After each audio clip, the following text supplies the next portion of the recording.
இதுக்கு முந்தின வீடியோவில் பணம் சார்ந்த 7 முக்கியமான விஷயங்களை பார்த்தோம். இந்த வீடியோலையும் அதை தொடர்ந்து இன்னும் 7 முக்கியமான பணம் சார்ந்த விஷயங்களை பார்க்க போகிறோம். எவ்வளவு சீக்கிரமாக இந்த உண்மைகளை நீங்கள் புரிஞ்சுக்கிறீங்களோ அந்த அளவுக்கு உங்களுடைய வாழ்க்கையில் ஃபினான்ஷியலாக நீங்கள் நல்ல ஒரு இடத்துக்கு வரலாம். ஐத்தமிழ் அகாடமிக்கு உங்களை வரவேற்கிறேன். இது வரைக்கும் சேனலை சப்ஸ்கிரைப் பண்ணல அப்படின்னா சேனலை சப்ஸ்கிரைப் பண்ணிக்கோங்க. வாங்க வீடியோக்குள்ளே போகலாம். முதலாவது, சக்ஸஸ் நீட்ஸ் ஃபினான்ஷியல் கோல்ஸ். பொதுவாக உங்களுடைய லைஃப்பில் வந்து நீங்கள் மோட்டிவேஷனல் ஸ்பீக்கர்ஸ்லாம் கேட்டிருந்தீங்க அப்படின்னா நீங்கள் கனவு காணுங்க, ஆனால் அதே நேரத்தில் அந்த கனவை நனவாக்குறதுக்கு தொடர்ந்து முயற்சி பண்ணுங்க அப்படின்னு சொல்லுவாங்க. அதாவது விஷயம் என்ன அப்படின்னா, உங்களுடைய லைஃப்பில் நீங்கள் சக்ஸஸ்ஃபுல்லாக வர்றதுக்கு உங்களுக்கு ஒரு அப்ஜெக்டிவ் இருக்கணும். நீங்கள் எதுவாக ஆகணும் அப்படிங்கிற ஒரு சில விருப்பங்கள் உங்களுக்கு இருக்கணும். ஆனால் அந்த விருப்பத்தை மட்டுமே மனசில் வச்சுருந்து எந்த ஒரு பிரயோஜனமும் கிடையாது. அதை வந்து செயலாக்குவதற்கு நீங்கள் தொடர்ந்து முயற்சிகளை எடுக்கணும். அப்போ தான் உங்களுடைய விருப்பத்தை, உங்களுடைய கோலை நீங்கள் அச்சீவ் பண்ண முடியும் அப்படின்னு சொல்லி கேள்விப்பட்டிருப்பீங்க. இந்த மாதிரி உங்களுடைய லைஃப் கோல்ஸை, ட்ரீம்ஸை நீங்கள் அச்சீவ் பண்ணுறதுல நம்ம நிறைய நேரங்களில் வேறு விதமான கோல்ஸ் செட் பண்ணுவோம். ஆனால் ஃபினான்ஷியலாக பல பேர் எந்த விதமான கோலும் செட் பண்ணுறதில்ல. அதாவது உங்களுடைய ட்ரீமை அச்சீவ் பண்ணுறதுல அவங்களுக்கு ஒரு ஃபினான்ஷியல் கோல் இருக்கவே செய்யாது. விஷயம் என்ன அப்படின்னா, உங்களுடைய லைஃப்பில் நீங்கள் எந்த ஒரு ட்ரீம் வச்சுருந்தாலும் சரி தான், உங்களோட அப்ஜெக்டிவ் எதுவாக இருந்தாலும் சரி தான், அதை நிறைவேற்றுறதுக்கு பணமும் ரொம்ப ரொம்ப முக்கியம். அதனால் அந்த அப்ஜெக்டிவ்க்கு வந்து நீங்கள் இதெல்லாம் நான் செய்வேன் அப்படின்னு சொல்லி நீங்கள் கோல்ஸ் செட் பண்ணும்போது அதில் ஒரு ஃபினான்ஷியல் கோலும் நீங்கள் செட் பண்ணணும். உங்களோட ஒரு ட்ரீம் ப்ராஜெக்டை நிறைவேற்றுறதுக்கான எல்லா விஷயமும் பக்காவாக உங்கள்கிட்ட இருக்குது. ஆனால் பணம் மட்டும் இல்லை அப்படின்னா எப்படி உங்களால் அந்த ட்ரீம் ப்ராஜெக்டை நிறைவேற்ற முடியும்? ஸோ ஃபினான்ஷியல் கோல்ஸ் அப்படிங்கிறது ரொம்ப ரொம்ப முக்கியமானது. ஸோ அந்த பர்டிகுலர் ட்ரீமை நிறைவேற்றுறதுக்கு உங்களுக்கு எந்த மாதிரியான ஒரு ஃபைனான்ஸ் தேவைப்படும் அப்படிங்கிறத நீங்கள் பிளான் பண்ணி அதுக்கு ஏற்ற மாதிரி ஃபினான்ஷியல் கோல்ஸ் நீங்கள் செட் பண்ணால் மட்டும்தான் உங்களுடைய லைஃப்பில் நீங்கள் அச்சீவ் பண்ணணும்னு சொல்லி நினைக்கக்கூடிய சக்ஸஸை அச்சீவ் பண்ண முடியும். உங்களுடைய லைஃப் அச்சீவ்மெண்ட்டில் பணத்துக்கும் முக்கியமான பங்கு இருக்குது அப்படிங்கிறத மறந்துடாதீங்க. இரண்டாவதா, ஃபினான்ஷியல் எஜுகேஷன் இஸ் எம்பவரிங். அதாவது பணம் சார்ந்த, நிதி சார்ந்த விஷயங்களை கற்றுக்கொள்வது உங்களை பலப்படுத்தும், உறுதிப்படுத்தும். நம்ம ஏற்கனவே பார்த்தது போல் நம்முடைய சக்ஸஸுக்கு வந்து ஃபைனான்ஸ் அப்படிங்கிறது ரொம்ப முக்கியமானது அப்படிங்கிறத பார்த்துருக்கணும் இல்லையா? அப்போ அந்த ஃபைனான்ஸ் அப்படிங்கிறது, அந்த பணம் அப்படிங்கிறது நம்முடைய சக்ஸஸில் முக்கியமான ஒரு விஷயமாக இருக்குமானா அதை சார்ந்த விஷயங்களை கற்றுக்கொள்வது எவ்வளோ முக்கியமானதாக இருக்கும் அப்படிங்கிறத புரிஞ்சுக்கணும். ஃபைனான்ஸ் எஜுகேஷன் அப்படின்னு சொல்லிட்டு நம்ம எல்லாருமே ஒரு பெரிய கோர்ஸ் எல்லாம் எடுத்து படிக்க முடியாது. ஆனால் கண்டிப்பாக பணத்தை பற்றிய ஒரு சில அடிப்படை உண்மைகளை நீங்கள் தெரிஞ்சு வச்சுருக்கணும். ஃபைனான்ஸ் சார்ந்த அடிப்படையான விஷயங்களை கண்டிப்பாக நீங்கள் கற்று வச்சுருக்கணும். அப்படி நீங்கள் கற்று வச்சுருந்தா தான் உங்களோட லைஃப்பில் நீங்கள் எடுக்கக்கூடிய பல டெசிஷன்ஸில் ரொம்ப முக்கியமாக வந்து ஃபைனான்ஸ் ரீதியாக நிறைய டெசிஷன்ஸ் எடுக்க வேண்டியது இருக்கும். அப்படி ஃபைனான்ஸ் அடிப்படையில் நீங்கள் முடிவு எடுக்கும்போது அந்த முடிவு ஒரு இன்ஃபார்ம்டு டெசிஷனாக இருக்கணும். அப்படின்னா கண்டிப்பாக உங்களுக்கு இந்த ஃபைனான்ஸ் எஜுகேஷன் அப்படிங்கிறது ரொம்ப ரொம்ப முக்கியம். ஸோ உங்களுடைய டைமை வந்து எப்படி ஸ்பெண்ட் பண்ணிட்டு இருக்கிறீங்க அப்படிங்கிறத இப்போ அனலைஸ் பண்ணி பாருங்கள். இதில் பணம் சார்ந்த விஷயங்களை, பொருளாதாரம் சார்ந்த விஷயங்களை, ஃபைனான்ஸ் சார்ந்த விஷயங்களை கற்றுக்கொள்கிறதுக்கு நீங்கள் எவ்வளவு எஃபோர்ட் போடுறீங்க, நீங்கள் அதுக்கு என்னென்ன முயற்சிகள் எடுக்கிறீங்க அப்படிங்கிறத பாருங்கள். ஒருவேளை பணம் சார்ந்த விஷயங்களை கற்றுக்கொள்கிறதுக்கு நீங்கள் எந்த ஒரு முயற்சியுமே எடுக்காமல் இருந்தீங்க அப்படின்னா இன்றைக்கே பணம் சார்ந்த விஷயங்களை கற்றுக்கொள்ள ஆரம்பிங்க. மூணாவதா, investing is for every one. அதாவது முதலீடு அப்படிங்கிறது எல்லாருக்குமானது. நான் முன்னாடி சொன்னேன் இல்லையா, ஃபைனான்ஸ் பற்றி நீங்கள் கற்றுக்கோங்க அப்படின்னு சொல்லி. அந்த மாதிரி ஃபைனான்ஸ் பற்றி நீங்கள் கற்றுக்க ஆரம்பிச்சிங்க அப்படின்னா இன்வெஸ்ட்மெண்ட் அப்படிங்கிறது எவ்வளவு முக்கியமானது அப்படிங்கிறத கண்டுபிடிப்பீங்க. ஸோ உங்களோட ஃபினான்ஷியல் கோல்ஸில் நீங்கள் சக்ஸஸ்ஃபுல்லாக வரணும் அப்படின்னா கண்டிப்பாக நீங்கள் வந்து இன்வெஸ்ட் பண்ணி தான் ஆகணும். இன்வெஸ்ட்மெண்ட் அப்படிங்கிற ஒரு விஷயம் இல்லாமல் உங்களால் எந்த ஒரு விஷயத்தையும் செய்வதற்கு தேவையான அதிகமான பணத்தை உங்களால் ஈட்ட முடியாது. அப்போ இந்த இன்வெஸ்ட்மெண்ட் அப்படின்னு சொல்லி வரும்பொழுது நிறைய பேர் என்ன நினைப்பாங்க அப்படின்னா, இந்த இன்வெஸ்ட்மெண்ட் அப்படிங்கிறது இப்போ ரொம்ப பணக்காரங்களுக்கானது தான், நிறைய பணத்தை வச்சுருந்தா மட்டும்தான் இன்வெஸ்ட் பண்ண முடியும் அப்படிலாம் நினைப்பாங்க. ஆனால் உண்மை என்ன அப்படின்னா, இன்வெஸ்ட்மெண்ட் அப்படிங்கிறது எல்லாருக்குமானது. நம்ம எவ்வளவு சீக்கிரம் சரியான விதத்தில் இன்வெஸ்ட் பண்ண ஆரம்பிக்கிறோமோ அவ்வளவு சீக்கிரம் வந்து நம்மளால் நல்ல ஒரு நிதி ஆதாரத்தை பெருக்க முடியும். அது மாதிரி இன்வெஸ்ட்மெண்ட் அப்படின்னு சொல்லி வரும்பொழுது வெறுமனே நம்ம பேங்கில் போய் ஒரு பணத்தை போட்டு வைக்கிறது அப்படிங்கிறது ஒரு குறைவான ரிட்டர்ன்ஸை தான் கொடுக்கும். நமக்கு வந்து வேறு விதங்களில் நம்ம இன்வெஸ்ட் பண்ணி நம்முடைய பணத்தை அதிகமாக பெருக்கக்கூடிய வாய்ப்புகள் நிறைய இருக்குது. ஸ்டாக் மார்க்கெட்லாம் சரியான விதத்தில் இன்வெஸ்ட் பண்ணி நல்ல ரிட்டர்ன்ஸ் எடுக்கிறதுக்கான வாய்ப்புகளை கொடுக்குது. அந்த ஸ்டாக் மார்க்கெட்டில் இருக்க மாதிரியான ஆப்பர்ச்சுனிட்டிஸ் வந்து நமக்கு வேறு எங்கேயுமே கிடைக்காது. ஒன்ஸ் வந்து இந்த இன்வெஸ்ட்மெண்ட்டில் வந்து எது ரொம்ப ரிஸ்க்கானது, எது ரொம்ப ரிஸ்க் இல்லாதது அப்படிங்கிறதெல்லாம் புரிஞ்சுக்கிட்டீங்க அப்படின்னா உங்களால் சரியான விதத்தில் இன்வெஸ்ட் பண்ணி உங்களுடைய கேபிட்டலை வந்து பெருக்க முடியும். உங்களுடைய கோல்ஸை அச்சீவ் பண்ணுறதுக்கான பண தேவையை நீங்களே வந்து சந்திக்க முடியும். நாலாவதா, the power of compound interest. So நம்ம வந்து இன்வெஸ்ட் பண்ண ஆரம்பிக்கும்போது இந்த காம்பவுண்ட் இன்ட்ரெஸ்ட் அப்படிங்கிற ஒரு விஷயத்தை நீங்கள் கற்றுக்க ஆரம்பிப்பீங்க. ஸோ இந்த காம்பவுண்ட் இன்ட்ரெஸ்ட் எப்படி செயல்படுது அப்படிங்கிறத ஒருத்தர் புரிஞ்சுக்கிட்டா தான் அவங்களால கண்டிப்பாக அவங்க வந்து இன்வெஸ்ட் பண்ணுற அந்த பணத்தை அதிகமான அளவில் பெருக்க முடியும். நம்ம எல்லாருக்குமே தெரியும், நாம் வந்து பேங்க்கில் கொண்டு பணத்தை போடும்போது நமக்கு வந்து வட்டி கொடுப்பாங்க. ஸோ அந்த வட்டி மூலமாக நம்முடைய பணம் அதிகமாகுது அப்படின்னு சொல்லி நினைப்போம். ஆனால் வட்டியிலே பார்த்திங்க அப்படின்னா பலவிதமான வட்டிகள் இருக்குது. அதில் இந்த காம்பவுண்ட் இன்ட்ரெஸ்ட் அப்படிங்கிறது ரொம்ப ரொம்ப முக்கியமானது. அதாவது ரொம்ப சிம்பிளாக புரிஞ்சுக்கணும் அப்படின்னா, உங்களுடைய பணத்துக்கு மாதம் வந்து வட்டி உங்களுடைய அக்கௌண்ட்டில் சேரும். அதுக்கு அடுத்த மாதம் அந்த வட்டிக்கும் சேர்த்து திரும்ப என்ன செய்வாங்க அப்படின்னா பேங்க் வந்து வட்டி போடுவாங்க. இதுதான் வந்து காம்பவுண்ட் இன்ட்ரெஸ்ட் அப்படின்னு சொல்லி சொல்கிறது. இது நீங்கள் கவனமாக புரிஞ்சுக்கணும். ஏன் அப்படின்னா, இந்த காம்பவுண்ட் இன்ட்ரெஸ்ட் வந்து எப்படி கொடுக்குறாங்க? ஒரு மாதத்துக்கு ஒரு முறை காம்பவுண்ட் இன்ட்ரெஸ்ட் போடுறாங்களா? 3 மாதத்துக்கு ஒரு முறை காம்பவுண்ட் இன்ட்ரெஸ்ட் போடுறாங்களா? ஒரு வருஷத்துக்கு ஒரு முறை காம்பவுண்ட் இன்ட்ரெஸ்ட் போடுறாங்களா? அப்படிங்கிறதெல்லாம் நீங்கள் இன்வெஸ்ட் பண்ணும்போது பார்க்கணும். பொதுவாக இவங்க வந்து காம்பவுண்ட் இன்ட்ரெஸ்ட்னு சொல்லி போட்டிருக்கிறாங்க, அதனால் நமக்கு வந்து அதிகமாக பணம் கிடைக்கும் அப்படின்னு சொல்லி நீங்கள் போட்டுட்டு வந்தீங்க அப்படின்னா அது சரிப்படாது. பொதுவாக ஒரு வருஷத்துக்கு ஒரு முறை காம்பவுண்ட் இன்ட்ரெஸ்ட் அப்படி போடுறது அப்படிங்கிறது வந்து ரொம்ப கம்மியாக தான் உங்களுக்கு கிடைக்கும்.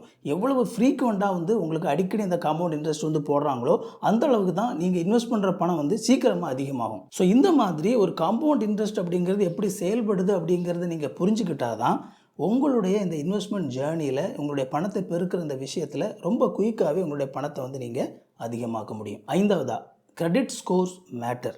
அதாவது கிரெடிட் ஸ்கோர் அப்படின்னு சொல்லி ஒரு விஷயம் இருக்குது. உங்களுக்கு தெரிஞ்சிருக்குமா தெரியலையா அப்படின்னு சொல்லி தெரியல. ஓரளவு வந்து நீங்கள் ஃபினான்ஸ் சம்மந்தப்பட்ட கொஞ்சம் விஷயங்கள் தெரிஞ்சிருந்தால் கூட இந்த கிரெடிட் ஸ்கோர் அப்படிங்கிற ஒரு விஷயம் இருக்குது அப்படிங்கிறத நீங்கள் புரிஞ்சு வச்சுருப்பீங்க. இந்த கிரெடிட் ஸ்கோர் அப்படிங்கிறது நம்ம ஒவ்வொருவருக்கும், அதாவது நீங்கள் விரும்பினாலும் சரி விரும்பாட்டாலும் சரி, உங்களுக்கு தெரிஞ்சிருந்தாலும் சரி தெரியாட்டாலும் சரி, உங்களுக்கு இந்த ஃபினான்ஷியல் இன்ஸ்டிடியூஷன்ஸ் இருக்காங்க இல்லையா, அவங்க ஒரு மார்க் போட்டுக்கிட்டே இருக்கிறாங்க. ஒரு ஆதார் கார்டு நீங்கள் எடுத்துட்டிங்கன்னா போதும், ஒரு பேன் கார்டு நீங்கள் எடுத்துட்டிங்கன்னா போதும், உங்களுடைய ஃபைனான்ஸ் சம்மந்தப்பட்ட எல்லா விஷயங்களும் அதில் லிங்க் ஆயிரும். ஒன்ஸ் அதில் லிங்க் ஆனதுக்கப்புறமா நீங்கள் வந்து உங்களுடைய பணத்தை எப்படி ஹேண்டில் பண்ணுறீங்க, உங்களுடைய பணத்தை நீங்கள் எப்படியெல்லாம் செலவு பண்ணுறீங்க, எந்த விதமாக நீங்கள் செலவு பண்ணுறீங்க, நீங்கள் திரும்ப செலுத்த வேண்டிய பணத்தை சரியான விதத்தில் திரும்ப செலுத்துகிறீங்களா, நீங்கள் மாதம் கட்ட வேண்டிய பணங்களை சரியான விதத்தில் கட்டுறீங்களா, இப்படி எல்லா விஷயத்தையுமே அனலைஸ் பண்ணுறாங்க. அப்படி அனலைஸ் பண்ணி 300லேருந்து 850க்குள்ள ஒரு நம்பர், ஒரு மார்க் வந்து உங்களுக்கு போடுறாங்க. இந்த மார்க்கை தான் கிரெடிட் ஸ்கோர் அப்படின்னு சொல்லி சொல்லுவாங்க. நீங்கள் அப்படி ஒன்று இருக்குதா, எனக்கு ஒரு மார்க்கெல்லாம் இருக்குதா அப்படின்னு சொல்லி கூட உங்களுக்கு சந்தேகமாக இருக்கலாம்.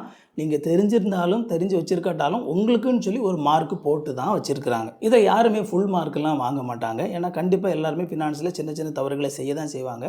ஒரு 650க்கு மேலே ஒரு 750க்குள்ளே ஒருத்தருக்கு மார்க் இருந்துச்சு அப்படின்னா இது வந்து நல்ல மார்க் அப்படின்னு சொல்லி சொல்லுவாங்க. இதை வந்து சிபில் ஸ்கோர் அப்படின்னு சொல்லியும் சொல்லுவாங்க. இந்த கிரெடிட் ஸ்கோர் அப்படிங்கிறது ஏன் முக்கியம் அப்படின்னா, இப்போ உதாரணத்துக்கு வந்து நீங்கள் ஒரு லோன் வாங்க போகிறீங்க அப்படின்னா உங்களுடைய கிரெடிட் ஸ்கோர் நல்லா இருந்தால் மட்டும்தான் ஈஸியாக உங்களுக்கு வந்து லோன் கிடைக்கும். அது மட்டும் இல்லாமல் நல்ல ஒரு கிரெடிட் ஸ்கோர் வச்சுருக்கிறவங்களுக்கு ஒரு சில பேங்க் வந்து வட்டி கூட கொஞ்சம் குறைச்சி அவங்க ஈஸியாக பணம் கொடுப்பாங்க, அதிகமான லோன் கூட கொடுப்பாங்க. ஏன்னா நீங்கள் சரியான விதத்தில் அந்த பணத்தை ஹேண்டில் பண்ணுறீங்க அப்படிங்கிறது அந்த ஸ்கோர் மூலமாக உங்களுக்கு தெரியும். அப்படிங்கிறனால அவங்க வந்து இந்த மாதிரி உங்களுக்கு அதிகமாக லோன் கொடுக்கறதுக்கு வந்து தயாராக இருப்பாங்க. நம்ம எதுக்காக இதை தெரிஞ்சு வச்சுருக்கணும் அப்படின்னா, இந்த மாதிரி ஒரு விஷயம் இருக்குது, நான் ஸ்பெண்ட் பண்ணுறேன், நான் பணத்தை ஹேண்டில் பண்ணுற விதத்தில் எல்லாம் எனக்கு ஒரு மார்க் போட்டுக்கிட்டு இருக்கிறாங்க அப்படிங்கிறது உங்களுக்கு தெரிஞ்சிருக்கணும்.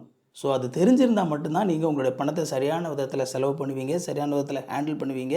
அது வந்து உங்களுக்கு உதவி செய்யும். நீங்கள் ரஃப்பாக பணத்தை ஹேண்டில் பண்ணீங்க அப்படின்னா, நீங்கள் சரியான நேரத்தில் கொடுக்க வேண்டிய பணத்தை கொடுக்காம ஈவன் வந்து கரண்ட் பில் கட்டுறது மாதம் இல்லையா, அதெல்லாம் கூட உங்களுடைய சிவில் ஸ்கோரில் சேரும். ஃபைனான்ஷியல் ரீதியாக எனக்கு ஒரு சில சூழ்நிலைகளில் அந்த ஸ்கோர் ரொம்பவே உதவி செய்யும் அப்படிங்கிறது உங்களுக்கு தெரிஞ்சிருக்கணும். 6வதா, மைண்ட்ஃபுல் ஸ்பெண்டிங் இஸ் இம்பார்ட்டன்ட்.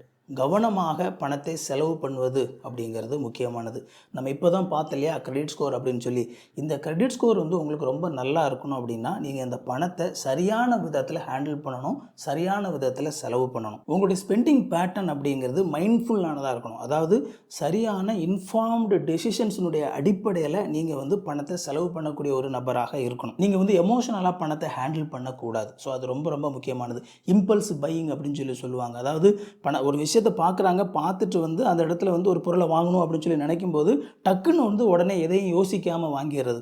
உண்மையாகவே அந்த பொருள்னால் வந்து எனக்கு யூஸ் இருக்குதா, அல்லது வந்து இதை வாங்கி நான் பயன்படுத்தணும், அதை பற்றி எதையுமே யோசிக்காமல் டக்குன்னு மனசில் நினச்ச உடனே வாங்குறது. இந்த மாதிரியான ஸ்பெண்டிங் பேட்டர்ன்ஸ்லாம் இருந்துச்சு அப்படின்னா அது வந்து ஒரு மைண்ட்ஃபுல்லான ஸ்பெண்டிங் கிடையாது. ஒரு பொருளை நினச்ச உடனே வாங்குறது, அப்புறம் தேவையில்லை அப்படின்னோடனே அந்த பொருளை வந்து விற்கிறது, இந்த மாதிரிலாம் நம்ம பண்ணிகிட்டு இருந்தோம் அப்படின்னா ரொம்ப ஈஸியாகவே வந்து அது உங்களை ஃபினான்ஷியலாக ரொம்ப ஒரு வீக்கான ஆளாக மாற்றிடும். ஸோ ஒரு மைண்ட்ஃபுல் ஸ்பெண்டிங் அப்படிங்கிறது நம்ம எவ்வளவு சம்பாதிக்கிறோம், அந்த சம்பாத்தியத்தில் எவ்வளவு நாம் செலவு பண்ண போகிறோம், அப்படி செலவு பண்ணுறதுல அதை எதுக்காக நம்ம செலவு பண்ண போகிறோம், எப்படி செலவு பண்ண போகிறோம் அப்படிங்கிறதெல்லாம் சரியான விதத்தில் திட்டமிட்டு நீங்கள் செலவு பண்ணுறது.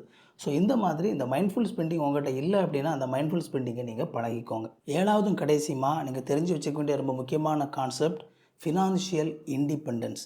பொருளாதார ரீதியாக சுதந்திரமாக இருக்கிறது. இது ரொம்ப ரொம்ப முக்கியமானது. ஒரு பொருளாதார சுதந்திரம் சரியான விதத்தில் நீங்கள் உங்களுடைய வாழ்க்கையை திட்டமிட்டு நடத்தி கொண்டு போகிறதுக்கு உங்களுக்கு உதவி செய்யும். நீங்கள் ஃபைனான்ஸோடைய கட்டுப்பாட்டில் இல்லாமல் உங்களுடைய ஃபைனான்ஸை உங்களுடைய கட்டுப்பாட்டில் வச்சிருக்கிறதுக்கு இந்த ஃபினான்ஷியல் ஃப்ரீடம் அப்படிங்கிறது உதவி செய்யும். பல பேருடைய வாழ்க்கை பார்த்திங்க அப்படின்னா முழுக்க ஒரு சோர்ஸில் இருக்கக்கூடிய ஒரு ஃபைனான்ஸை தான் டிபெண்ட் பண்ணியிருக்கும். அதாவது மாதம் ஒரு சம்பளம் அவங்க வாங்கிக்கிட்டு இருப்பாங்க.